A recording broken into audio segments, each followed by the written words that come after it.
Oh, yes.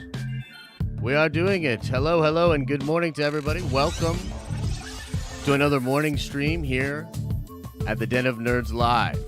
Soon to be 2 streams a day. Lots of juicy stuff going on in the world. Today, I mostly wanted to talk about Disney, Warner Brothers, and the future of movie theaters and the movie-going experience. A lot of interesting things going on in the world.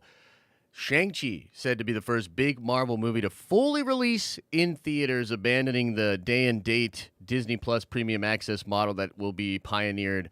I guess it was pioneered by Mulan, horribly, and now will be repeated with Black Widow. Bob Chapek was recently commenting about that. There's also interesting new comments about HBO, Warner, Jason Kilar, the whole deal with Discovery, their commitment to the theatrical experience. And joining me today, from across the pond, as it were, Paul from Heavy Spoilers. What's going on, brother? How are you? Kevin Spoilers in the building. Let's go, baby. Let's go. Hey, we are in England. Are you wearing your awesome shirt? Oh my goodness, we should have linked that Heavy Spoilers shirt. That is Buy definitely. Now. Actually, I don't think you can because I think they've sold out, and Teespring haven't stocked them. So we're celebrating. We're balling. There you go. This is a rare item right now. Yes. You can't get your hands on it. It's an NFT. So there you go. Make sure you buy them when they come out. You bastard. Beautiful. I definitely will. I can't believe I missed on the first go around. That's on me. Yeah. Second go around, Josh. Second go around sellout. Oh, so we're living. We're buying. Look what we're buying. We're buying like Thor's hammer and stuff. Yeah, we got Iron Man's helmet. Yeah, we got so many Funko Pops. You gotta be. I mean, look, with the amount of Funko Pops and nerdy stuff that you have behind you, it's obvious you're doing something right. You know what I mean? With this, with the shirts, with the videos, with the breakdown, something or other is going on over there. That's crazy. Yeah, crazy. Let me ask you this, man. My thesis for today's stream, and I kind of said this to you when before we went live. My thesis is that I think Jason Kilar was not only done totally dirty, but I think he will be proven historically correct about the movie-going experience, about the shift to digital. I think he made a very interesting and bold move, and that's sort of where I want to start. Do you think, because I've seen you sort of talk about some of this stuff on Twitter, do you think it was Jason's fault that to make that move that ultimately led to the failure of HBO Max? Like, basically, I think Warner's at a position where they think that him doing that hurt the theatrical numbers and didn't really do much for the app itself as far as getting new subscribers. Do you think that's on him? No, not at all. No, I wouldn't say that it is. I would say he had to make a move. I mean, they were damned if they did it and damned if they didn't. It was either keep pushing back their movie catalog constantly, or just finally get stuff out and make it so that movies that were scheduled to release this year aren't pushed back a year, because it's going to have such a knock-on effect if they keep delaying movies. A lot of people don't kind of consider, like, the Batman was meant to come out last year, or was it this year? It was one of the years, but it's been pushed back a year. So that's going to be a big franchise, right? So they want to keep getting these movies out. So you want 2 to be coming out very soon, and 3 will probably be coming out in a couple of years as well. Yeah. If you keep pushing movies back, then those movies get pushed back as well. So it's very much just you have to bite the bullet and get them out there.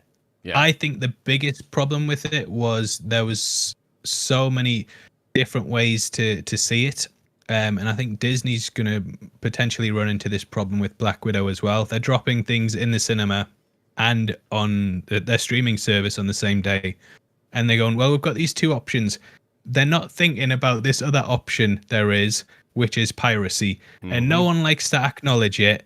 I don't know why studios are never like, oh, this got pirated so much. It was watched by quite a lot of people, but they never acknowledge it, and they never think about it being as part of their plans. I buy physical media, but there's plenty of people out there who will see a 4K copy of something on the day of release, think, do I want to pay money for to watch this, or do I just want to download it for free? So I think, it's not like Warner Brothers to be historically wrong on things and then have to go back and change everything. I think you'll be proven right. eventually, but it's going to take some time. Yeah, but this move means that films aren't going to be getting delayed for the next 10 years, because it would, if they were going to delay things till 2022, which we're halfway through the year pretty much at this point, and they would have had to delay things until 2022, I think, if they weren't dropping them now. So they were going to have such a knock-on effect. Batman, you wouldn't be getting Batman 2 till about 2025 if they did if they didn't do this. So just thank the guy and give him a pay rise. Yeah, no, I agree. Well, I'll tell you this. So one of the things I think hurt HBO Max as an app had very little to do with any moves that Jason made. And I felt like that was a very aggressive but good move for the app. But correct me if I'm wrong, wasn't it still a different app all over the world? And wasn't it difficult? Yeah, can you speak to that? Because even in the UK, like, did you get the Snyder Cut right away, or did you have to use a VPN or whatever? I got early access to it because I'm a baller. But I know that you had to sign up. It was on Sky Movies, and you had to sign up to Now TV to get it. It wasn't in 4K, it was just HD, and it was about £15. But that was another thing I was going to say, that they're not considering all these, different ways that people can see stuff. So you've got the theater, you've got HBO Max in America, but the rest of the world, it's an absolute state. Mortal Kombat was delayed over here. I think that came out 2 weeks later. Wonder Woman did as well. And they're releasing these movies late around the world, but people have got the internet and they will just pirate stuff. Yeah, they're not going to work if it's on the internet, or if it's a case of, do I go to this website and download it for free and pirate it? Which I'm not saying right, but people do. Or do I wait 2 weeks and then pay money to watch it? It's like, of course they're going to do that. Why didn't you think this would happen? This piracy to me should always factor into releases, and I think when there's a 4K copy available day one, people are going to steal it. Sorry, but it's interesting. It's not something that I think about a lot, actually, but I'm sure, especially with the fact that they didn't just make it super convenient. So I think that, like, in the marketplace, especially the digital marketplace, like, convenience is king, right? Like, if they would have made it just super easy for people to access it via HBO Max all over the world, I think people would have done it. But the fact that it was not easy, and you had to, figure out to pay for a service that wouldn't even get you the thing that you wanted. I mean, who's going to sign up for that app? You know what I mean? Like, it seemed destructive. And I think a lot of those moves were actually made before Jason Kilar was put in place. And I'm sure he tried to fix some of them. But the move to make everything go... Let me just say it to you this way. I watched Godzilla vs. Kong, thought it was freaking awesome. I watched the Snyder Cut, thought it was freaking awesome. I watched Mortal Kombat, thought it was pretty okay. You know what I mean? But regardless, I watched all those movies. I talked about those movies on social. If they had just been released in theaters, I don't think I would have seen... Well, I would have seen the Snyder Cut for sure, and but I don't know if I would have seen Godzilla vs. Kong or Mortal Kombat in the theaters. And I saw them, you know what I mean? And I talked about them. I think there's value there beyond just getting box office dollars. And that's why, like, I'm sort of confused at some of the comments being made by, like, JPEG and being made in hindsight about David Zaslav. I want to go into a different setting here and show you this article. This is actually a pretty terrific article done by the New York Times. Multiple people wrote on this article. I highly recommend it for people in the chat.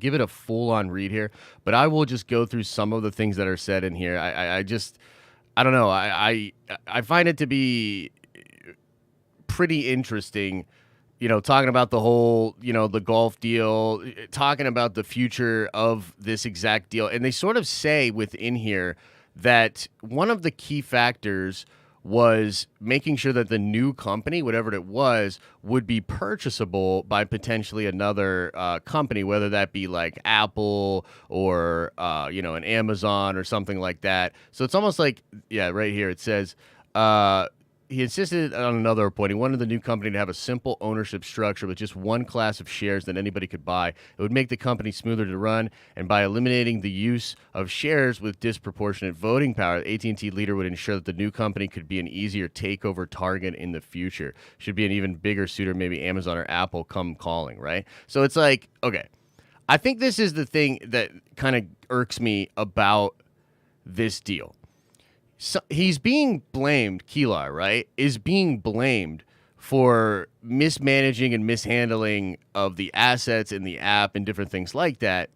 But at the end of the day, even the leadership like Zaslav and Stanky that sort of put this together, it would seem that even they are aware of the way media is changing, and it's really just trying to wrap this up in a bow and sell it to a streaming service. Do you know what I mean? So it's like it even seems two-faced that they would come out and try to label, you know, Jason's leadership style or his boldness to, like, basically I think Hollywood is being fed a bevy of lies right now. You know what I mean? By some of these CEOs. Culture. Yeah. It's just all blame culture. Anytime there's a failing, they're just looking for someone to blame.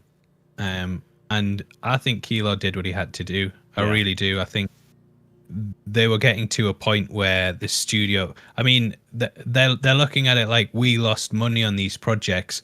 No one was making money, and you never were going to make money if you kept pushing them back. Yeah, you were agreed.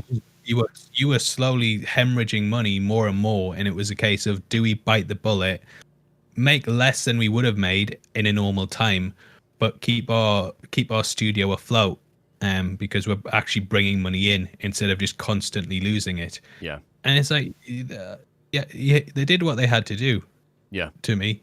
No, it might not have been the best release format to do it in theaters and on the same day, and then to also be dropping it on a platform that's only available in the US and then different ones worldwide, because you just get such a mixture of branding. Whereas I think Black Widow will probably do better just because it's all centralized to Disney Plus.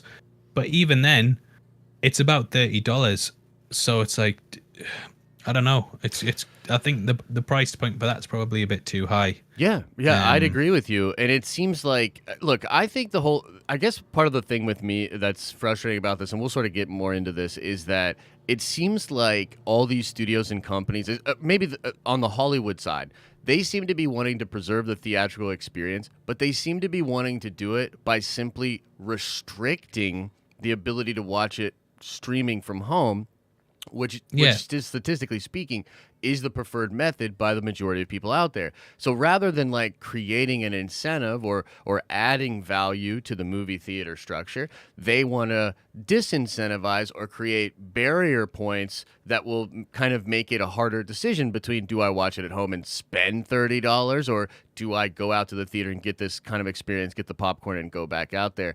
I in that situation and that sort of vibe coming from these studios, I can totally see why piracy is a thing and why it's just happening more and more with these digital releases. So what's the main thing that stops people pirating stuff? I would say it's normally picture quality. I mean, if you get a cam, I've heard from a mate who watches cams. Like my mate's wife won't even watch a cam, because she's just like, oh, this is such crap quality, I'd rather wait until it comes out. And that means just for our American audience, are you saying like one that's shot like bootleg from another camera on the screen? My uncle goes along and he just sits in the. I don't mean my uncle. Yeah. My uncle's friend. Yeah. He goes along and he sits in the cinema with his camera and he just films it.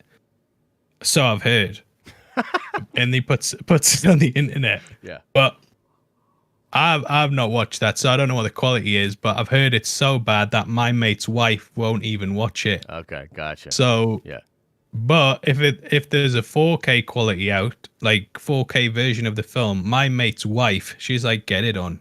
Yeah, we're stuck in the house all day in this lockdown, because the UK has been in lockdown for about a year now. Yeah. We can't get the cinema. I know they're open over there, but we've not had anything like that. So she's just like, yeah, get that. And I'm like, whoa, it's 20 quid on this this pay-per-view platform. She's like, well, is it free on the Piracy one? I'm like, yeah. Right? Hey, My man. mate's like, yeah. My mate's wife's like, yeah, I would whatever. say I don't know. Well, I would say like picture quality for sure, and also convenience, right? Like if you Mm, already have a standing Disney Plus subscription and you have it so that you have an easy place to watch all your Star Wars, maybe you got kids or whatever, Disney Plus just makes sense in your world. Then I would say, yeah. there's a convenience factor there where you just watch it on Disney Plus. I do think the extra price thing, like 30 is just way too high. And the thing that's Yeah. interesting about Black Widow, Yeah. that might have played like a year ago when the movie was supposed to come out. But now, I Mm, don't think 30 plays anymore. You know what I mean? Like, I think a lot more people are going to say, yeah. no Uh, thanks, or, yeah. And they've failed twice with it already with right. Mulan and And Raya. was it Raya the Last? Yeah, Raya the Last Yeah. Dragon. And both those underperformed. So Yeah. it's like maybe drop the price. I'm always someone whose my marketing brain is sell as low as you can to still be turning a profit, Yeah. but that people will be more incentivized to buy it because I'm sure all those people, like my mate's wife, I'm sure if she was like, oh, it's $2 extra a month on Disney Plus, just buy it instead of having to go through a VPN and downloading the file, a pirate Yeah. website. You know what I mean? Yeah. So just charge a bit. I mean, how much is Black Widow cost? It's like 100 million or something, right? Yeah. Yeah. Is it? I don't know. It's 100. Probably Say like it's 150 million. Yeah. Yeah. There's 200. How many Disney Plus subscribers are there now? There's About 100 million.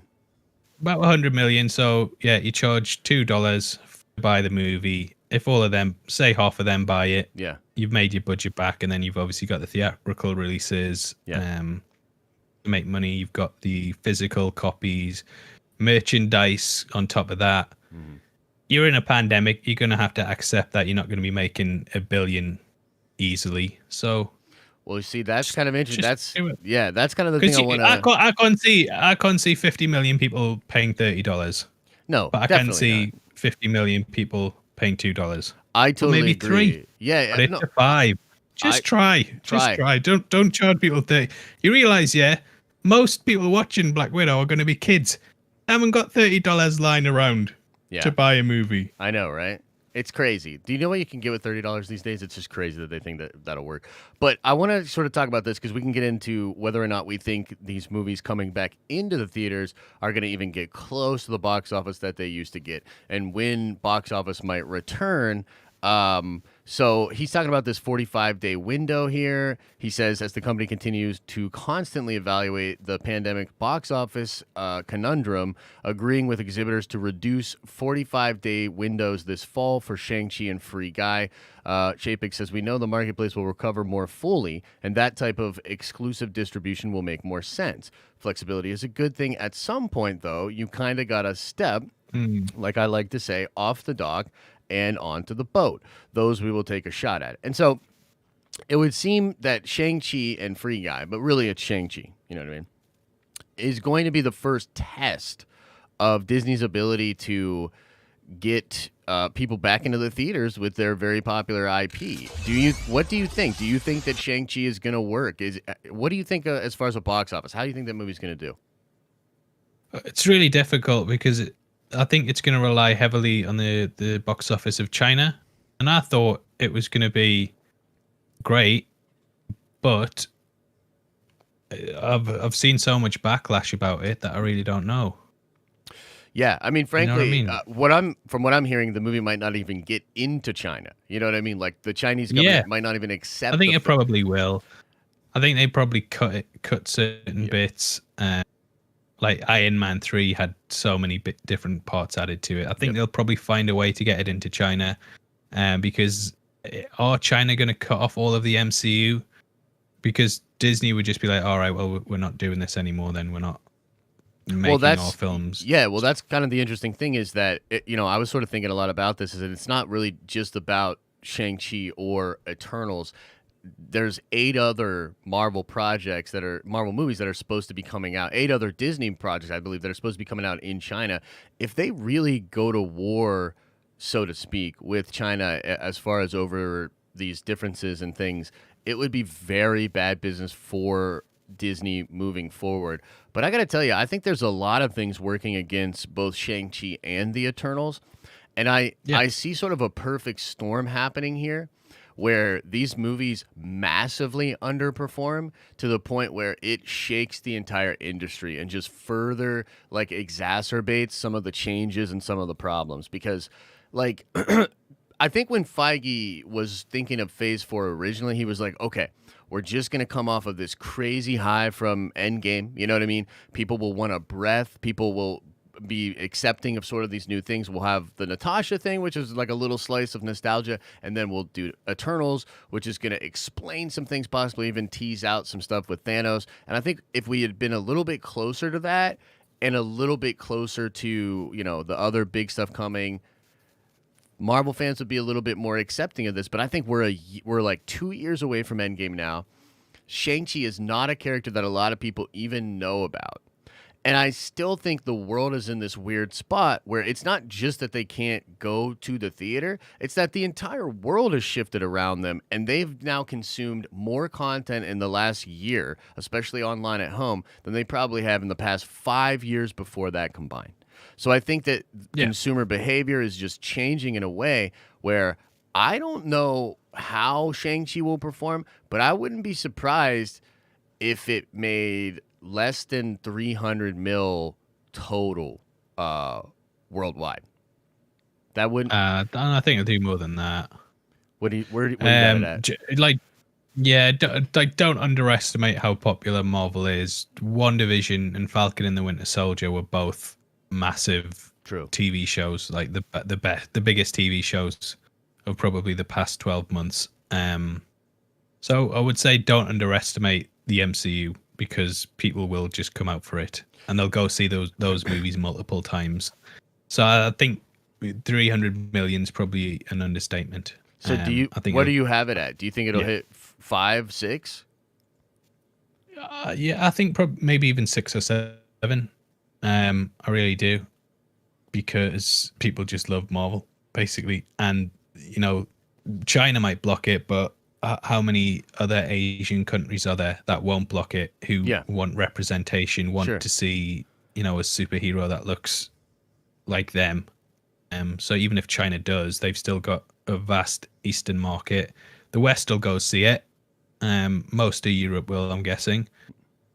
So I think it'll do fine, to be honest. Yeah. I'm skeptical, my friend. I'm skeptical of that. Yeah. I strongly feel that the film and possibly the Eternals are being set up, not even intentionally, but just kind of for a rough go of it. Like, I was surprised at both the response to the Shang-Chi trailer, but especially surprised at the Eternals trailer. It definitely seems like a vibe has sort of changed with some fans with regards to Marvel. I know the Marvel brand is incredibly strong. So you put that brand out there and it's really strong. But you got to wonder, 2 years removed from Iron Man, Captain America, and all these different things, will Shang-Chi be able to do even what Falcon and the Winter Soldier and WandaVision were able to do? Because those are Avengers or Avengers characters that we've seen in the movies. This is a totally new character that seems really removed from anything Marvel. So I don't know. I see what you're saying, and I think that Marvel, Captain Marvel did $1 billion as well. Captain Marvel did, and that was like. But again, it was attached to Endgame and Infinity War. It was right in the middle of that incredible hype. So I'm just saying, like, we are living in a totally different world now. Like, the Marvel hype has really slowed. You know what I mean? And I just don't think Shang-Chi's the one to bring it back. Shang-Chi is going to be an incredible movie. I'm excited for it. But I think it would have been perfect for the time had all this crazy other stuff not happened. And now I'm just not so sure, man. I think that there might be a lot of people that even skip it or see it eventually or see it later, which I never would have guessed for a Marvel project, a year ago, 2 years ago. But I don't know. It's a feeling I have about sort of a perfect storm of some bad PR for Disney, more and more people kind of looking at Disney sort of sideways for some of the decisions and things that they've been doing, not only in the industry, but, behind the scenes in the industry.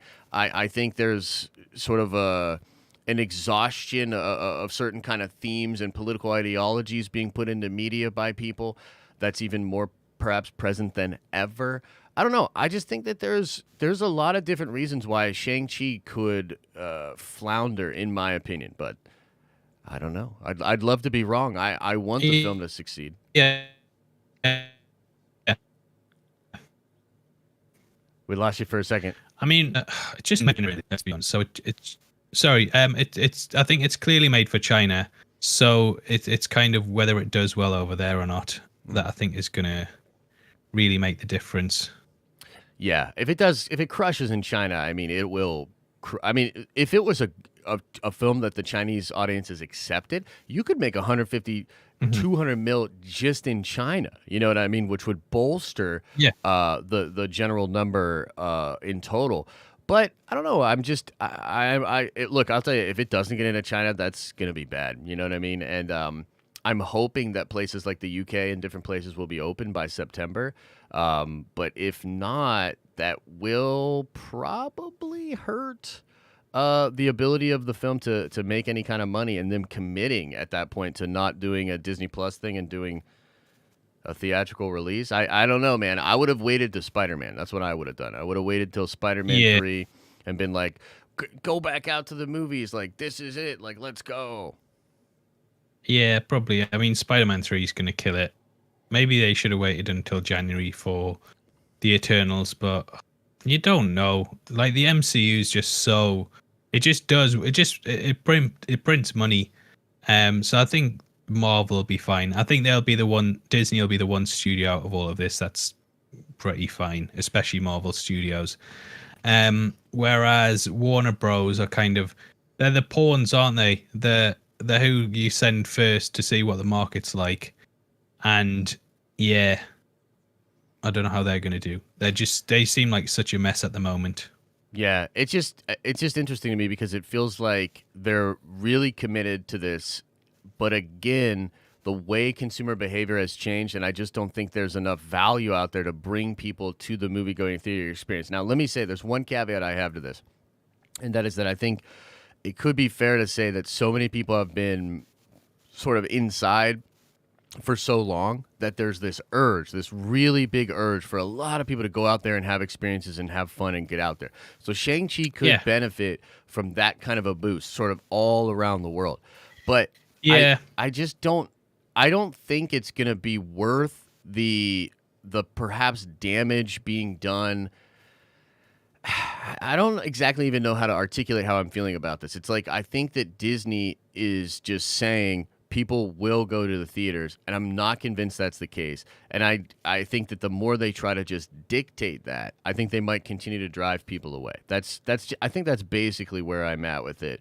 Yeah. But yeah. Maybe.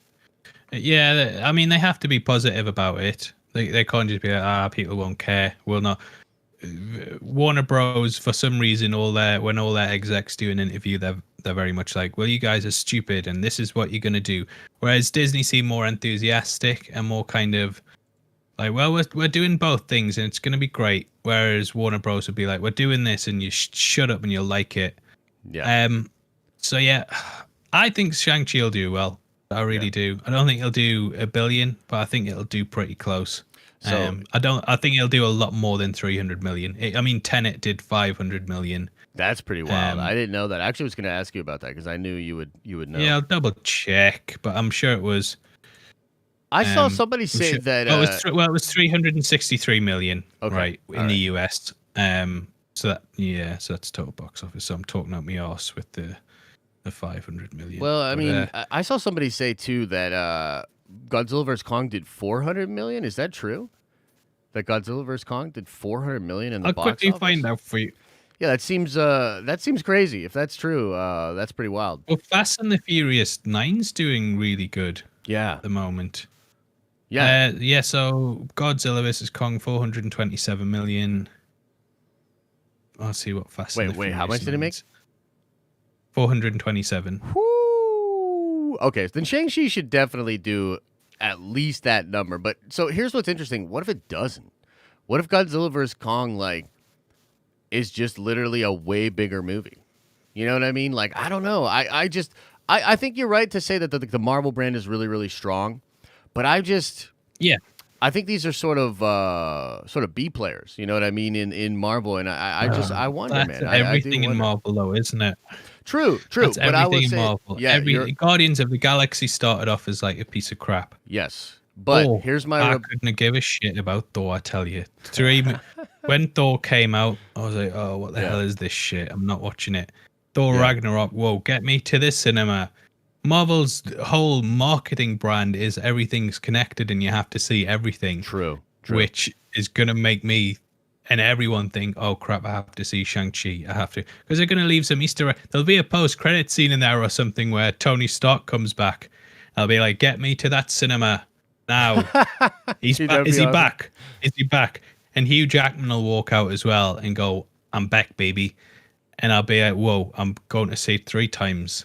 Yeah. Well, it's So yeah, you possible. don't know what Marvel's got up their sleeve. Yeah, well, okay. I would say this because I hear that a lot from people because I get in these I joust with people about this topic a lot, and I hear that, and I do understand that because Marvel did take sort of B-level players and create a whole Marvel Cinematic Universe, but I think it's similar to the Star Wars problem where Disney did some things with the sequel trilogy thinking they could do it the same way that George did, where George kind of made it up as he went along. You know what I mean? Like he sort of figured it out on the go. And I'm just saying, like a franchise 40 years that's established with a canon, you can't just do what George did at the beginning of it when there was no canon and just say, well, George did it. And I feel like it's the same thing with like, look, I think a phase one movie, the reason people don't like Captain Marvel that much is because it feels like a phase one movie. Yeah, It it's literally, very much a phase one movie. they've evolved. And I feel Even like got the Tesseract in it. True. I feel like the audiences have evolved though, and I don't think that it's gonna work the same way. Now, can Marvel make Shang-Chi a lovable, amazing character? Absolutely, and I hope they do. I like Simu Simu Lu. Well, Lou. he sort of it's Lou, but it's Lou with a U at the end or E. Louis. It's just Lou. You Well, just say Lou, don't you? I used to. I said Simu Lee and I got in a lot of trouble. But then I was Louis. like, well, what is it? I think it is Okay, Louis. well, I'm getting in more said, trouble then. I know. I think he clarified that on Twitter, but I had thought he had clarified it before on Twitter. So, look, I don't know, man. Leo. Leo? Mr. Anderson. It's not Leo. Liu. It's Liu. I don't know. Yeah, it's Liu. Liu. Yeah. Well, this isn't going down well, is it? Regardless. See, I said it was Lou. Andrea Raffle. It's Lou, pronounced Lou. No, I thought it was Lou, pronounced cancelled. Lou. You're cancelled. You're canceled.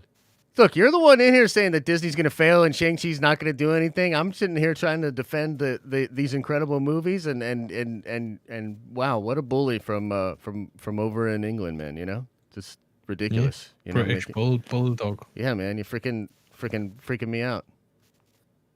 But I'm going to the cinema a lot. I don't care. I'm going to see a Conjuring tonight. Conjuring 3. Mephisto made me do it. I'm going to see Quiet Place on Friday. I'm going to go see them all. They're opening up over there, the stuff like that? Yeah, this last week they started. Spiral was the first one. Didn't go see that. Tonight, though, and I think they're starting to show stuff earlier here than in the US as well. So I don't think Conjuring's out for another week there. So up yours.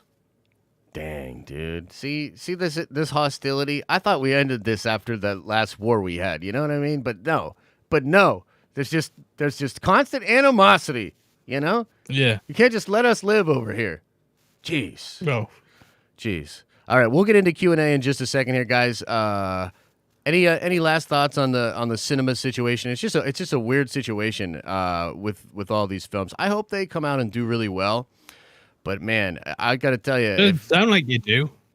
No, Sounds like do. I want them to fail. No, I do. Here's the thing. 300 million. I want them to succeed, but I will be honest. I'm a little bit salty. I think this is what it really is. I'm salty that I feel Hollywood is just trying to get people to go back to the way things were, and they're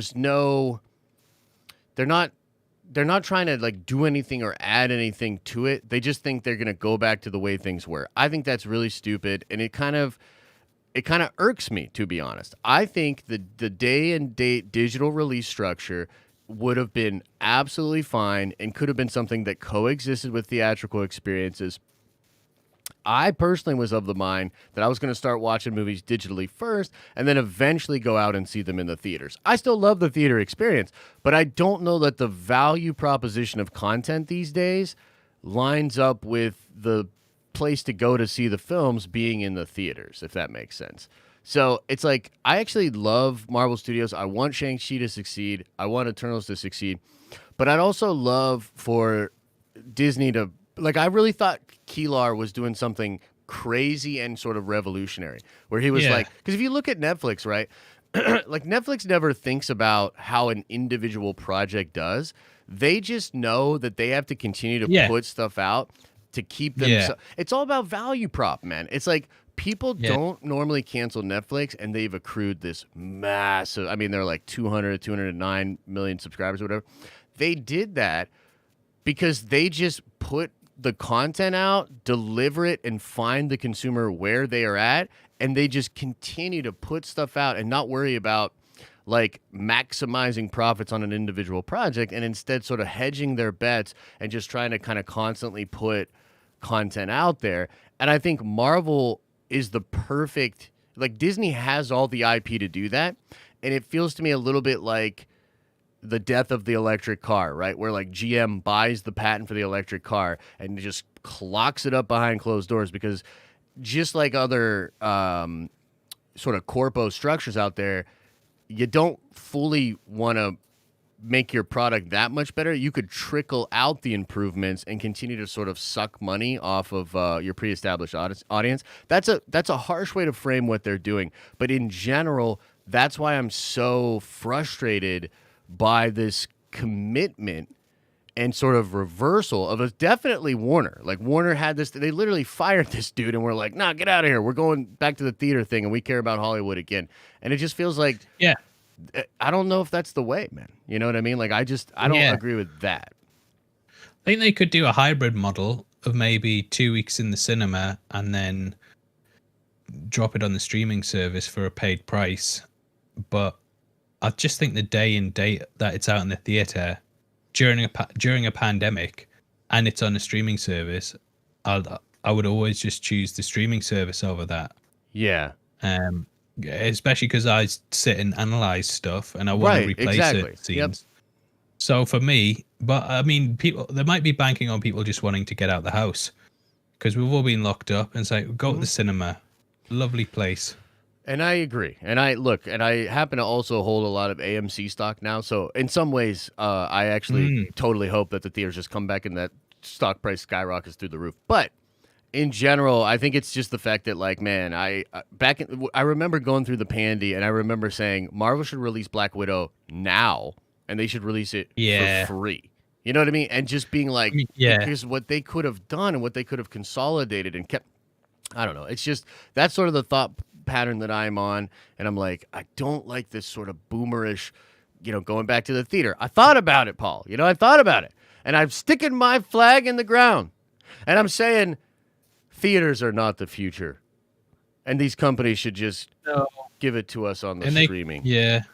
They kind of were dying, weren't they? Which is why I think companies started to set up streaming services in the first place. Well, Marvel was the only thing holding them. Marvel's been the only thing keeping theaters alive for like 5 years. And so it's just like, pretty much. What are you going to do? You're going to continue to sort of squeeze out innovation and just kind of moving forward. I don't know. It just, to me, it's like, that's kind of where I'm at with it. And I can see in chat that everybody agrees with me. Nobody's upset. So that's always really nice Never. to hear too. So. Or they're blocked. Or they're blocked. Indeed, sir. Yeah. All right, so let's get into some of these super chats here. We'll get into Q&A. You got time to hang for a little bit? Go over some questions? Sure. All right, cool. Let's see what people got to say. I'm assuming it's a lot of, I agree with you, Josh, blah, blah, blah. All right, Big Stevie says, whoa, very generous. $50 holler says, what's up, Sir Paul? What Jason screwed up was how it was announced. If he had been... definitely. Okay, yeah, that's fair. If he had been in negotiations with the talent prior to the announcements, then it would have been received much better. They also didn't have the luxury that Marvel had in waiting. Yeah. Yeah. I agree with that. It was such a weird time as well, because the West is very much a case of, if you don't like this job, go work somewhere else. And then Warner Brothers announced that, and Christopher Nolan was like, right, well, I'm off Sodges. And everyone was like, whoa, Christopher Nolan, you can't do that. Stay with Warner Brothers. It's like, no, he doesn't like it. Let the lad leave. And I think they totally screwed up the announcement to not even be telling the directors and stuff that they were doing it. Like Legendary had a legendary battle with them behind the scenes, apparently, over the release of Godzilla versus Kong, because they just screwed them over quite a lot. I think Warner Brothers has kind of shot themselves in the foot throughout this whole thing because they've just annoyed so many of their talent, basically. I mean, to lose Christopher Nolan from Warner Brothers is a massive loss. He was their tentpole director, and for him to walk away is really bad. So fair enough. Totally. Yeah, I agree. I totally understand that. I think that it looks really bad. I mentioned that bit at the start because I just didn't see what the controversy was. Why people were like, well, screw Christopher Nolan. It's like, no. If the guy doesn't want to work there, you go get another job somewhere else. Yeah. No, I look, I totally understand that. And I think they probably could have made that announcement much better. And one of the things that Netflix does really interesting is, despite them literally being a direct-to-consumer streaming service, and that's where the majority of their revenue comes from, they've also done a lot to make cinephiles in Hollywood feel like they care and they want to conserve, that environment, that culture, and they want to continue to push for creativity with different directors and what they did with Scorsese. And I think that's pretty smart. And I agree that like the way Kilar handled it was not the best, but ultimately, like, you have to wonder how much of that was under his purview, because I think one of the problems with Warner Brothers was the fact that it had all of these different layers, right? So he's coming in from like Warner Media, and he's not even technically the guy that deals with all the studio people, right? So he makes a distribution decision sort of over the top of everybody's head that's just for the digital side, for what his basic goal was. And then the people over there, I think honestly, they never liked him, and I think there could have been some ways this was negotiated or explained by the studio side that actually was meant to make people angry and meant to make Jason look bad. But regardless, a good leader would have kind of come out and been in front of it. And yeah, I agree. But they certainly didn't have the luxury and waiting that Marvel did. I mean, they were way behind. I do wonder, how much did it boost subscribers, if at all? And again, how much of that is the fault of Kilar and the move, and how much of it is the fault of like how confusing and convoluted that system is? I don't know. Yeah, very stupid. It's a stupid system, Paul. You know what I mean? I don't like this channel. Come over to the heavy spoilers show. Oh shit, he did it. He said it. He's like, if you don't want to watch Josh be grumpy about Marvel anymore, come over to look, it's just the boner. You understand, folks? It's just the boner. Yeah, it's just the Loki boner still. Bro, for always. It's gonna be until I get some some freaking preparation H for that boner rash and that pain. I don't know. It's gonna be ugly, but Loki's gonna get interest in the MCU. Indeed. And then Shang Chi will. I'm telling you. People are going to want to see it. No, I'm telling you, Paul.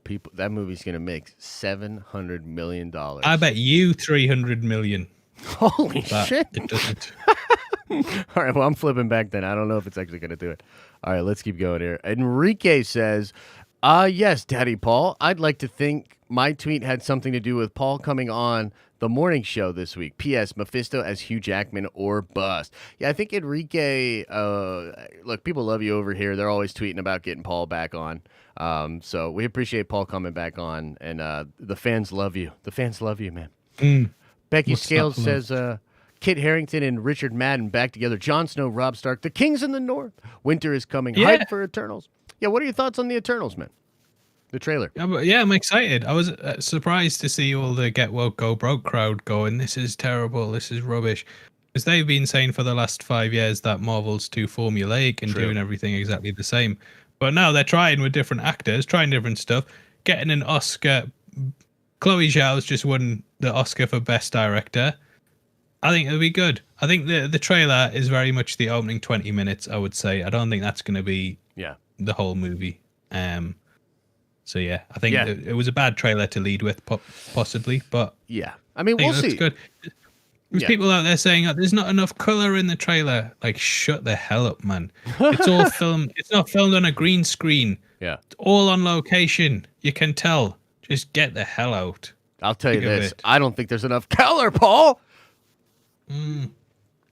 Like, people are like, it's not enough color in it. What the hell? Are you saying Schindler's List is shit or something? No, but I think the argument there was with Jack Kirby in particular. His art was always known for being very colorful and poppy, and so it is a little bit weird to. That art would look weird in real life. That art would look weird in real life, but I would argue that Thor, especially Ragnarok, does more of an homage to like Ditko art and like old crazy 70s art. Even Doctor Strange evokes that crazy color palette and that kind of bizarre, fun marble poppiness. And this film, but we've only seen the first trailer. Yeah, it probably will. Yeah, it probably will. It probably will. Look, I'm going to shock everybody and say, no, I actually like the trailer a lot, actually. I wish I could continue to just be a butthole, but I like the trailer. I actually think the movie's going to be incredible. And likely a very special film. But again, I'm speaking like for me personally there, and I am kind of worried about the film internationally and just how it will perform.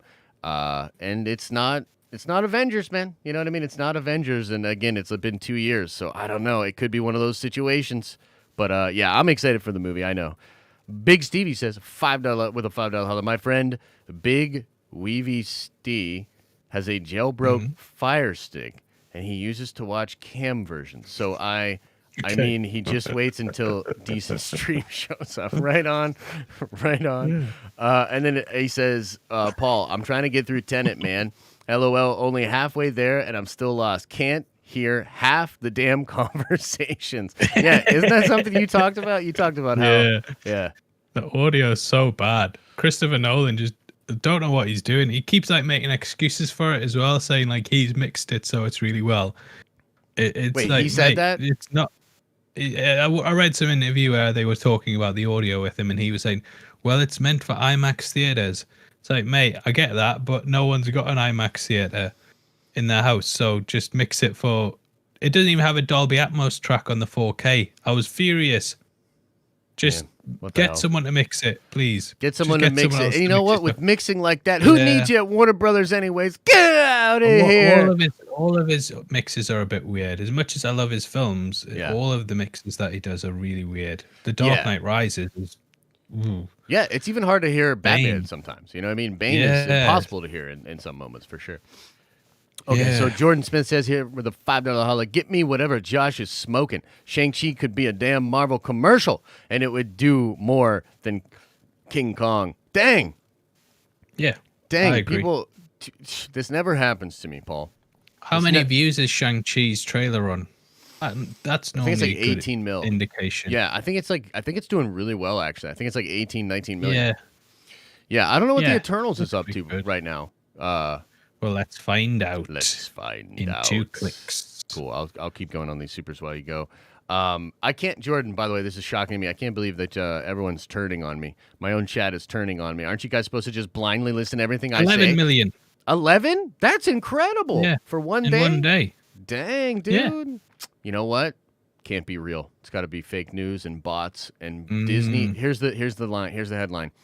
Disney faking Eternals trailer views. Okay, maybe. Let's lead with it anyway. We don't know if it's true.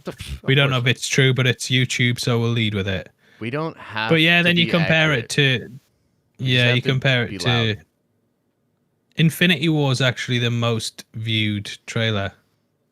I thought Endgame would have been, but Infinity War's got 246 million. Really? Endgame's got 143 million. For what? So, which trailers? The final ones? Are those usually the biggest viewed ones? No, first trailers always the most popular by far. That's why I stopped doing trailer breakdowns after the first one. I'm just like, that's pointless doing these more. Right. Yeah, because I guess that would make sense because everybody's sort The of first first look look, at it. Yeah, they want to yeah. get in there and check it out. That makes sense. Mhm. Let's see here. Jay Mills says, "Not gonna lie, it's been nice having a giant screen at the theater, almost to ourselves." That's kind of interesting. Yeah, people going to the Yeah, movies and not having to share with other people. I don't know. It's kind of yeah, interesting. no doubt. Look, I love the movies. Don't let Paul get you down. The movies are going to be okay. The movies are going to survive. All right, let's see here. Tom Cub says Cruella is cinema and Disney Plus Premium on Friday. Surely that'll be a good gauge as to how the market is. Well-known IP plus amazing actor. That's fair. That is fair. They're doing a Yeah, hybrid method with Cruella. Does that mean is it going to be premium access or free? Oh, it's premium premium. access, I Okay, think. premium. Yeah. I'd guess because they're trying to sell it in the cinema as well. So it's like, Yeah. do I go out to the cinema and pay money or just sit at home? So I'm Huh. guessing they'd have to charge. I'm not 100% on that. Yeah. That is interesting. I will be paying attention to those numbers, and I'm sure Disney will as well. Finto182 says, "Did you see Zack Snyder said the only comedy he would ever direct would be Rick and Morty? What you think? Take my money." I did see that. I did see him say that. I thought it was pretty funny. I don't think he said it in the way that it was being reported, though. It's not like he was like, "I must do a Rick and Morty thing." No, he was like sort of saying, Yeah, "I'm not they going to do a always do cartoon." stuff. Right. He's like, "I'm not going to do a It's like, cartoon. I would yeah, never." But yeah. it's a, yeah. It's like when an interviewer asks someone, like, they'll ask like Val Kilmer, "Oh, would you ever come back to do Batman?" And he's like, "Yeah, whatever, maybe." And then the articles published like, Val Kilmer says he wants to do Batman next. It's like, he didn't really say that. He just asked these questions and he's not going to say F that. He's just like, no. Yeah. Yeah, I might do. I don't know. For sure. So Yeah. it's probably one of them.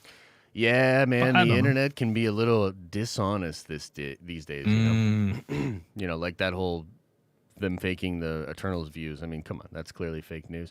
Jake says Like Marvel buying DC. Dude, right? That one's on another was so level for me. stupid.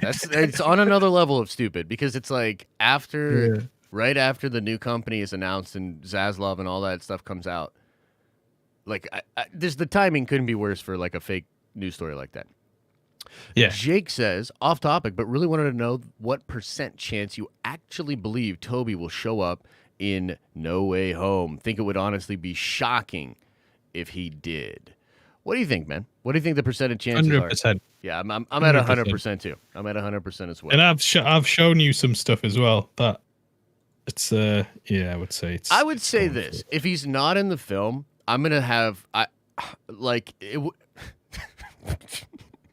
if he's not in the movie, it would mean something terrible happened because all signs I would say that if he's not in the movie, I don't even know if I want to watch it because it's clearly going to be a hodgepodge, self-corrected, this thing fell apart at the last minute kind of a thing. But I would say 100% sure that he's in there.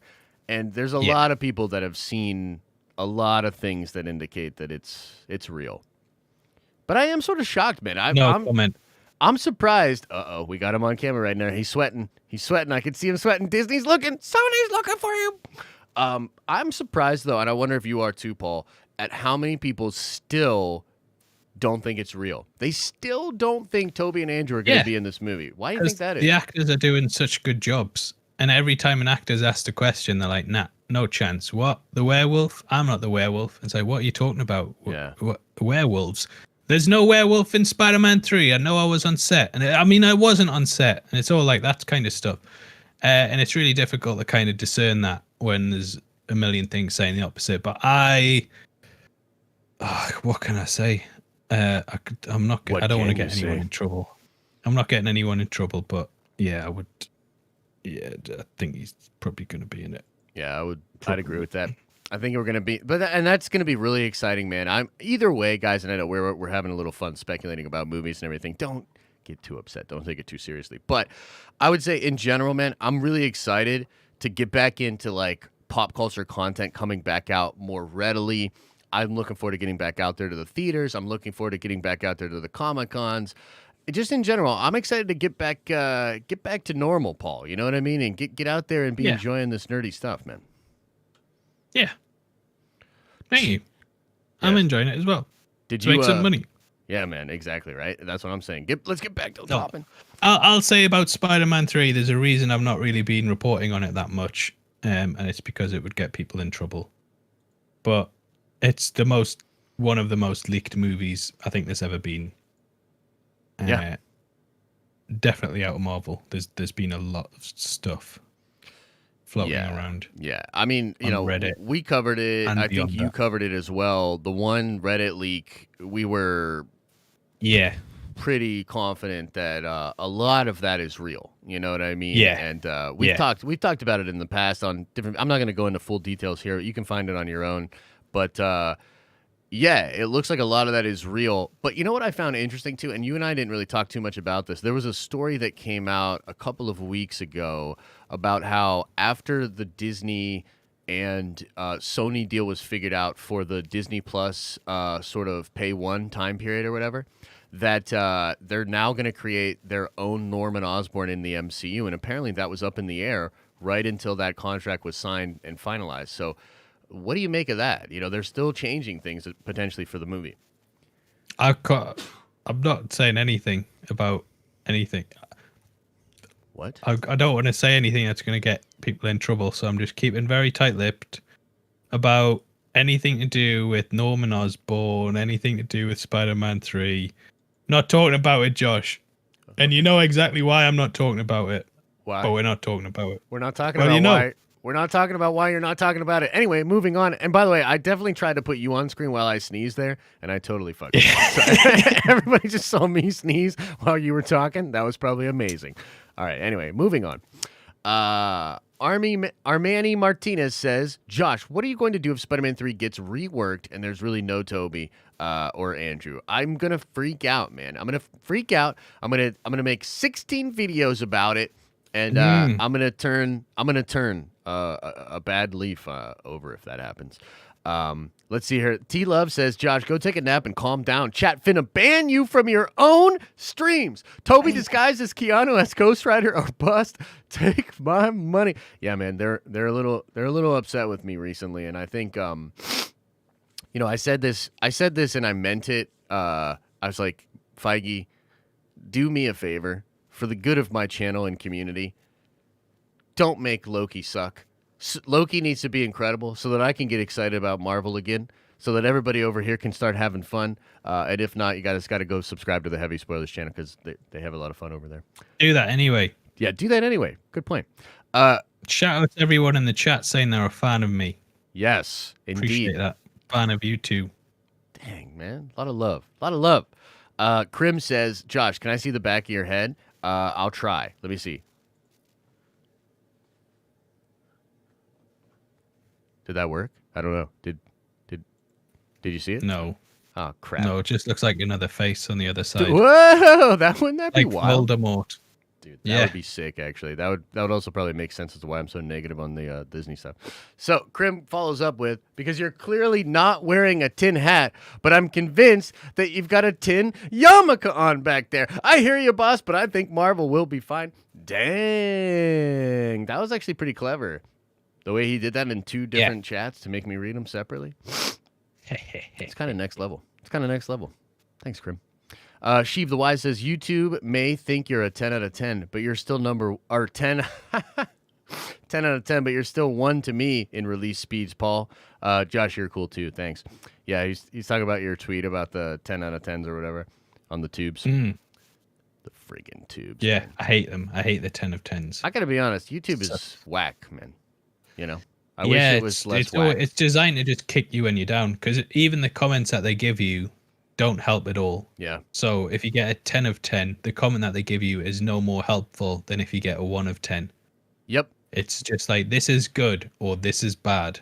Yeah, I think they say like your audience, your regular audience didn't click this as much or something. You know what I mean? Like, or people didn't watch this for as long. They'll give you some arbitrary crap, but yeah, it is what it is, man.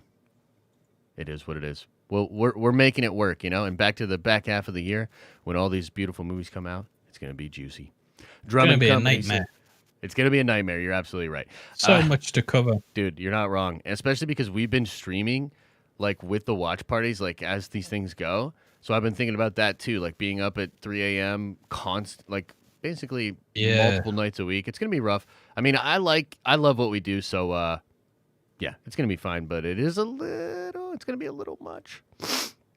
Drum and Company says, just want to say I miss y'all so much, and I apologize that I haven't been as active as I used to be. That being said, much love, Josh, Nerds, and Paul.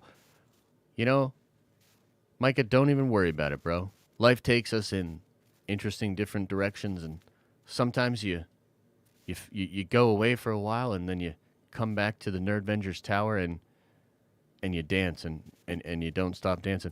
Max Ross says, Paul, how real is the fear RE9 will go down the corny action hole and ditch horror? Why can't it be wild with powers and scary? Yeah, you want to talk about that? Because I don't even know what that is. Is Resident Evil. Oh, he's talking about Resident Evil? So Resident Evil 1, scary as hell. Resident Evil 2, scary as hell. Resident Evil 3, getting a bit actiony. Still pretty good, though. Pretty scary. Resident Evil 4, not scary, but very action horror-y. Resident Evil 5, action. What the hell is this? Resident Evil 6, what the hell are you doing? This isn't what we're paid for. Yeah. Resident Evil 7, they're like, Capcom are like, oh, everyone hates us going the action route. We'll dial it back. We'll go the horror route again. Nice one. Well done, Capcom. Resident Evil 8. Oh, it's back to being Call of Duty. So it looks like they're going down the action route again, and I really hope they don't. I would love for them to just make it horror. Just please do horror. That's a shame, you man. Don't care, dude. That's a shame. The last one I played was Resident Evil 4, which was fantastic. I like that game a lot, but I'm not super big into that franchise. But Resident Evil 4 was so good that people were like, nah, bro, like, you've got to play this. And I was like, okay. Yeah. And with Leon and, oh, man, yeah, it was great. It was really cool. Let us see here. Renee says, can we talk about the music choices for the Eternals trailer? I love it. P.S. Don't tell my wife about this. Don't worry, Renee. I won't tell your wife about this. I thought the music was spot on, actually.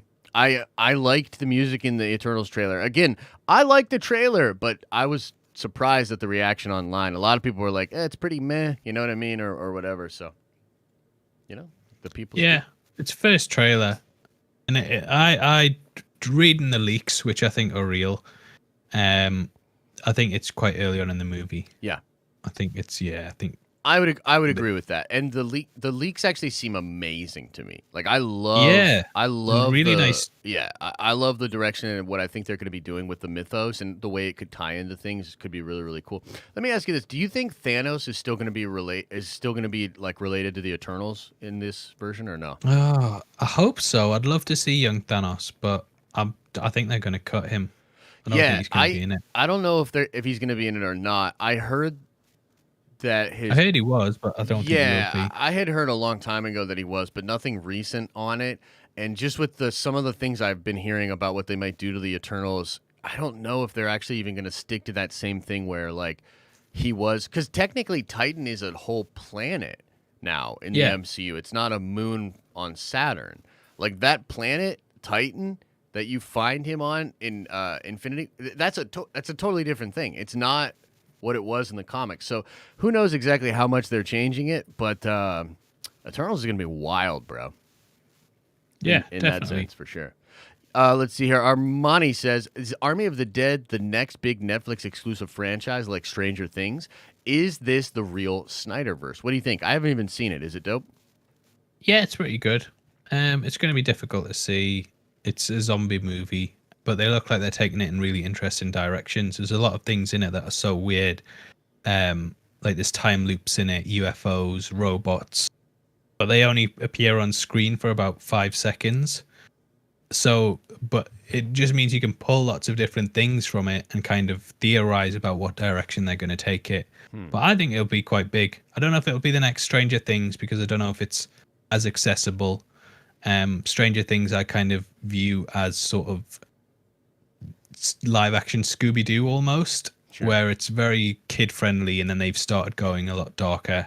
But it's, I don't know if it'll be as big as Stranger Things, but I think it'll be quite a good franchise for them. They don't really have that tentpole film franchise at Netflix yet. Yeah. They've got, standalone films, but there's nothing that is a series of movies on the platform. So I think they're going to try it with that. Maybe they'll start doing with other things too. So I'm interested to see. Yeah, It's it very much feels like what Snyder would have done if he got to do the Suicide Squad. Okay. So Interesting. it's quite good. So I definitely want to check it out. I like Zach's stuff. I'm not a big fan of zombie movies or scary movies, but I did watch his Dawn of the Dead, and I thought it was incredible. So I definitely want to check it out. But I also heard he might do like King Arthur, or he's pitching some other big thing to Netflix.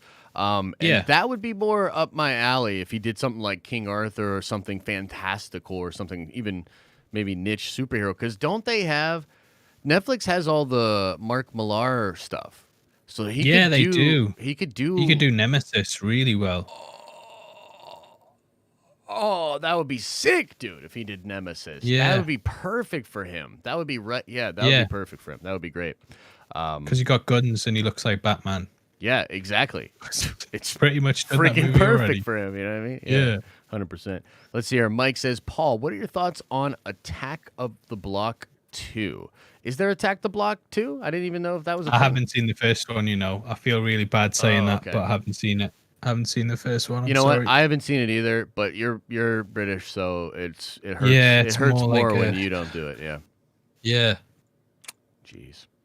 Anyway, sorry that he let you down. Andreas says, have either of you checked out MODOK yet? And what are your thoughts? What are your thoughts on MODOK? Have you seen it yet? Haven't seen it. Had a really busy weekend, so haven't had a chance to see it yet. I got to be honest. I don't think I'm gonna watch it. Okay, why? Because I obviously hate Marvel. I mean, what do you think this whole stream has been about? I That's can't true, get over the that's boner. true. I can't get over it, Paul. No, but in all seriousness, it's just not. It's not Feige stuff, I'm sure it's fine for what it is, but it's not connected to anything. It doesn't add that value that Marvel Studios usually bring. So it's gonna be a pass for me, fam. Sorry. Okay. Sorry, everybody. Attack Peter says, what else are people going to do or are going to do and watch if not Marvel? This genre gives people hope, and we need that now. Remember when superheroes mattered first? Dang, that's a powerful statement, Peter. And I will tell you, I think there's a lot of truth in that, and I think that could be a very positive way to look at it if the superhero movies sort of bring back hope for theaters and for that whole thing. I guess what I say, I'm a little bit, I guess maybe jaded or maybe just grumpy about it because I think that you could still have hope with like a future-proofed system that didn't just look to restrict things in order to keep an old way of doing things alive. But again, that's just my grumpy Josh self talking about it. I see what you mean. I love Marvel, and I think it will be dope to be out there in theaters with Marvel fans again, stealing their popcorn. Hey, are you ever going to come over to the States and watch a movie over here? Do you come to Comic-Cons or anything? Odd over there.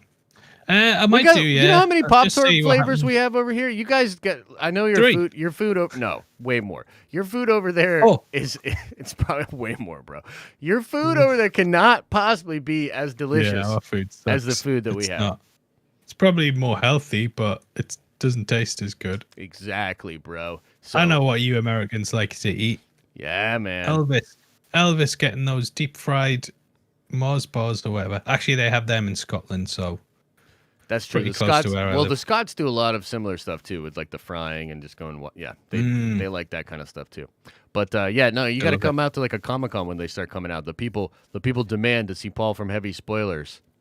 Yeah, I wouldn't mind that, to be honest. It's just getting the time off work because I know as soon as I get on that plane, they'll release a Spider-Man trailer. I know. You're absolutely right. And you're sort of joking a little bit, but you're kind of not. That's the thing about YouTubers, bro. Like, I try to explain this to people. It's like, I can't even take a vacation. Like, you can take a vacation, but you better have content preloaded or you better be watching just in case so that you can do something, We actually booked a vacation around Loki. So we were going Friday. So Loki releases over here at 8 a.m. Yeah. I normally get the video done by about 12. Yeah. We were going to leave the house at 2 and then come back on the Thursday night the next week. So I really wouldn't miss it. But then Disney were like, oh, we're releasing it Wednesdays now. And I'm like, so gonna have to do work while I'm on holiday, which sucks. But one of those things. It's one of those things. I mean, there's a lot of awesome stuff about what we do as well, for sure. And there's a lot of freedom and whatnot. But there is... copyright strikes. They're great. Copyright strikes are awesome. I mean, dude, there's an Invincible video that I did that I put a lot of time and effort into, and it's just been blocked. Nobody, like, I think 800 people saw it, and then it got blocked. You know what I mean? So yeah, it is what it is, man. It's a weird game, and comes with a lot of ups, but some weird downs. Let's see here. Neyman says, why not have Toby in Spider-Man 3 and mutants in the Eternals? I mean, mutants in the Eternals would be dope, but they really want to showcase the Eternals. You know what I mean? I think you put mutants into that film, it's going to kind of overshadow the Eternals. What do you think? Yeah, probably. Yeah. Just got to go answer my door. I'll just be a second. All good. Unless you want to wrap this up.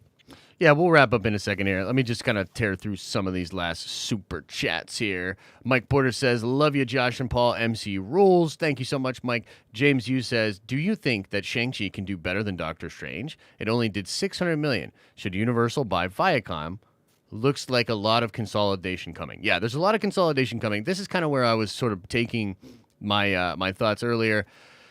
I just think that we're kind of in this in and out period as far as the future of cinema, the future of digital entertainment, and a lot of these companies are just being packaged up and sold off. Amazon might buy MGM. It's just a weird time, and it just feels like in some ways Disney is trying to just stick their foot or stick their flag in the ground to support an industry that I think is really going to change drastically. You know what I mean? So that's kind of again where I'm at with it. But what do you think, Paul? Do you think that this guy asks, or James says, do you think that Shang-Chi can do better than Doctor Strange? Doctor Strange only did $600 million. What do you think? Yeah, I think it can do. I think the MCU is more established now. Probably. Doctor Strange wasn't that. I mean, that was kind of a weird time in Marvel where it was all, they were trying out new things. Yeah. So yeah, I think it'll do it. No problem. They've got everyone on board at this point, I feel, except for the people who are like, get woke, go broke. What do you mean there's diversity in the cast? I'm furious. So yeah, I think most people will watch it more than Doctor Strange, I would imagine. That's kind of interesting. People want to get out as well. Yeah, no, I think there could be a boost there. You know what I mean? Like that is definitely possible that there's a big, like, let's finally get out there kind of a boost. I think that could be the case. And Marvel does have this really strong brand. But the thing that I kind of keep coming back to is, like, why did Doctor Strange only do $600 million? Now, $600 million is incredible. But why did it only do $600 million? I think it was because Marvel sort of had these cascading successes, and then their big event films were very massive, and some of their other stuff was not as big. But it was not really until the lead up to Infinity War where, like, they were just crushing it, dude. Like, that and being connected to that was what really brought in a lot of the normies and pushed those movies past $1 billion, towards $2 billion for, both Endgame and Infinity War, 2.6, I think, for Endgame. That is part of the reason why I worry about Shang-Chi and Eternals, is because it's removed from that big thing, and I just don't know if the hype's going to return to that same level. So I don't know. I think it could hit that 600 for those movies, though. That's what you mean, isn't it? Because Spider-Man 3 is going to kill it. Yes, that'll be crazy if they have got Toby and Andrew in, and they've got Doctor Strange in the movie as well. Yeah, and if they have got the Sinister Six in, which we'll not talk about that, then that movie's going to go nuts. And then you've got Doctor Strange in the Multiverse of Madness after that. I think that'll do crazy. Thor: Love and Thunder, they're loving it on set, so I think it's going to do well. Yeah, and I think a lot of those other movies that you mentioned are going to do way better than they'll do Shang-Chi and Eternals. Yeah, but like Doctor Strange 2 won't do 600 million. That'll crush. Yeah, that movie's gonna. Yeah, and I think that'll be a Billy plus. But then again, I just don't know what exactly the box. Like, I think it's just kind of too early to tell. Like, I want to see what Shang-Chi does. I think the real test will be, what does Shang-Chi do? What does Eternals do? And then what does Spider-Man do? And how does that compare? Because some of this has to do with momentum. You know what I mean?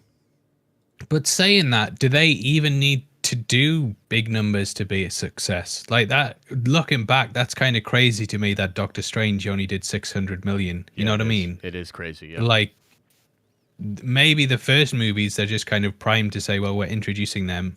If they do well, that's great. But if they don't, then the second film, they'll definitely do big numbers because we're going to integrate them into the universe so well that it just kind of skyrockets it. So even if we don't do well on this one, the next one's going to make up for that. I think that's totally fair. I agree with that. So there's something to that as far as like just kind of biding your time and getting out there in front of people and sort of adding that momentum and that cascading effect. Yeah, I agree. And frankly, like the rest of the catalog moving past, because look, I think Shang-Chi is going to be dope. I think Eternal's going to be dope. But to me, it just felt like that was the perfect time before the pandy and before 2020. It would have been the perfect time to release films like that. Because you're still kind of in the wake of Endgame, you know, you're still have all those strong ties and memories to that brand and all those experiences, and then you're also looking forward to whatever's going to happen next and all those different things. I just you know, it's just a slightly different situation. Maybe they will have the Thanos scene in Eternals. That would be, because that'll get people out. Yeah, you imagine they put Thanos in the trailer. The second trailer, be like, oh shit, I gotta go see this now. It's got Thanos in it. So maybe they will do that. I think Shang-Chi. I think that would be a great idea, but I also think putting Doc Strange in WandaVision and putting Captain America in Falcon and the Winter Soldier, those would have been great ideas as well. And I don't know, it's weird to me that they were removed, and I'm just hoping that I'm hoping it was just because of the pandy and we're moving on and things are going to get much better from here. But I can't just act like I'm not a little frustrated as a fan, you know what I mean? Vito says, I'm with Josh on DC vs. Marvel. Has anything Marvel put out in the last year been better than the Snyder Cut? I mean, the Snyder Cut's on another level for me. That was pretty magical. But Marvel haven't put anything out in the last year, really, other than those two TV shows, to be fair to them. Yeah. Yep. That's 100%. But nothing's beat the Snyder Cut. Yeah. And I don't think anything will for a while. Yeah. Maybe Spider-Man 3, depends how they pull it off. I still can't believe they're not doing more Snyder Cut stuff. I think it crushed by every metric possible. It's insane to me. I think they're lying about the numbers. Tinfoil hat on. But what do you think? I think they're lying. Warner Brothers is downplaying it because according to the numbers in the US, it only did double of what it did in the UK. And my country's about a fifth the size of Texas. So it just doesn't make sense to me. Just doesn't make sense. It's weird. I don't know what's going on anymore. It's really weird. It felt like, again, something with the studios being really resistant about sort of new media, and not just media like that they create, but social media, right? Like Zach and the social media following that he has and the way that his fans respond to stuff, that's unique. And it's also a sign of future branding and future ways 100%, that things are going. So, man, it's frustrating to see these people, you know, I kind of just say more boomers just making boomer decisions, you know, with these different that was the downfall of Blockbuster, wasn't it? Yep. Could have bought Netflix and they didn't. Exactly. I was just going to say that. They could have literally bought Netflix and they were like, no, we don't get it. We're not going to do that. Yeah. Doesn't work. Stick to movies and renting. Exactly. Right. Exactly. All right. We'll fly through a couple more of these super chats and then I'll let you get out of here. I know we're holding it up. Let's see here. Just dropping real quick to say hi. Says forehead face. Sheev the wife says, Josh, banging the homie today. Love this duo. Thanks, Sheev. Neyman says, Zack Snyder for Wolverine. Not bad. Not bad. Jordan Smith says, is Henry Cavill actually doing a Mass Effect movie or show? I remember the leak on his IG, but is that real? I hadn't heard anything about that. Do you know anything about that? I don't know anything about that. It's quite close to The Witcher as well. It's not, but the games are. Yeah. And by that, they're not. They're RPGs. They allow you to choose things and upgrade your character. Yeah. So they're in the same universe, and so he's going to meet Shepard in season 2 of The Witcher. Is basically what you're what you're saying. Yeah. Let's see here. Dirtnap says, "Morning, Nighthawk." Oh yeah, somebody finally called me Nighthawk. I'm supposed to go by Nighthawk now legally. Fanjexer says, "Modoc, more like no doc. Saw episode 1 and didn't laugh once." You know, I find it kind of ironic that you would do a pretty not funny dad joke to explain how not funny MODOK is, but I will allow it. It's not for me then. If the dad jokes aren't in it, right? Amazon seems to be pouring a lot into Lord of the Rings. Are you guys hype? And when do you think we should be getting some juicy info on that? That's a great question. What do you think's going on with the Amazon Lord of the Rings thing? You got any insight into that? No, none at all. Yeah, all I know is it's expensive. Can't talk about anything. I'm gonna end up becoming the worst guest ever because I'm getting too connected to the actual industry. Yeah, and it'll be like, "Hey, Paul, what you think about this thing?" You know, I can't say. You know what? I'm gonna turn into Kevin Feige. You are, without any of the money or power or success. Well, that's a terrible. I'll just basically be the guy who's like, "Yep, that sounds great. I imagine if that happens, it'll be good." Yeah, that's a terrible way to go about it. We'll just, you know what we're going to do is we're going to put a new camera angle on that's just going to be zoomed in on your forehead to see if you're sweating. So we'll ask you these questions and then we'll do like the zoom in shot. And depending on how many beads of sweat start coming out of your forehead, we'll be like, oh shit, he knows. I'll just say Amazon, they're doing great work at the moment. They clearly know what they're doing. And get excited. Boom. Kids. Boom. There Invincible, you go. Great. The Boys, great. Solos was really good. They've got Lord of the Rings is going to be good. Yeah. And they're about to buy MGM. Enjoy it. So you're going to get all your James Bond on streaming soon as well. So there you go. All right. James Bond Universe. James Bond Universe. Starring me as James Bond. I see your tweet images with your James Bond look, man. You definitely got some cool James Bond looks with some swag over there. Could be Doctor Who as well. Could also be Bruce Wayne. So get casting.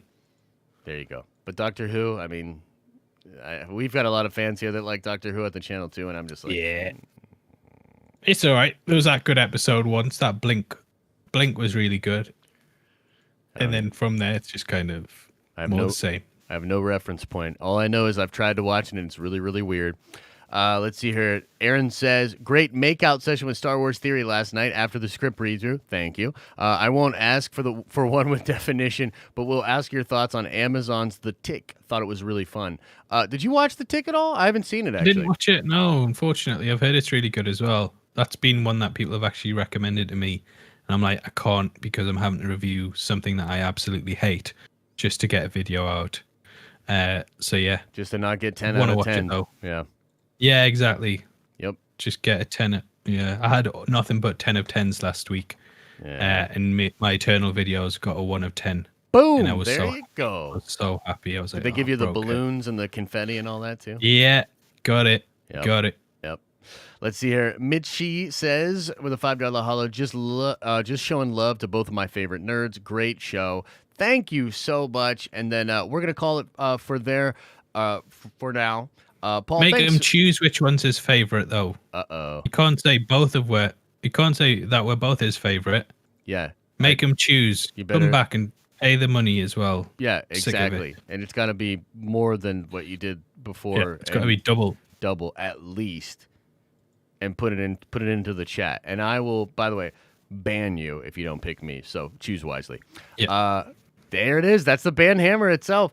Paul, do you have anything you want to plug? Anything you want to let people know about coming out on the channel or just in general? Well, I'm actually doing an Invincible video for Amazon. So keep an eye out for that. Dude. And that's why I don't want to be in. That's why I'm getting to the point where I'm like, I can't talk about anything. So, yeah, just keeping myself to myself. So is it going to be on the Amazon video, the video you do? Be on the video YouTube, yeah. The UK one, I think. Okay, cool. Might be on the US one, I don't know. But dude, let me know when keep refreshing. Keep refreshing every day. Well, just let me know, like when it comes out or whatever. We'll react to it on stream. Like I'll put it on there, and we'll watch it, and I'll do a reaction, and I'll be like in the corner of the screen and be like, I don't think Paul should have said that. You know what I mean? Kind of put commentary over it or whatever. Yeah. Yeah. That'll be fun. All right, brother. Well, thanks again for being here. Appreciate you always. Good luck out there. Thank you. Crushing it, going into the trending. Getting all those pops and all the swag behind you and continuing to eat all that crappy food over there. Get over here to the States. Have some fun with us Yankees, my friend. It'll be good for you. You should give it a shot. And that's going to do it for now, folks. As I always say, I hope you're having an awesome and a nerdy day, and I'll see you in the next video.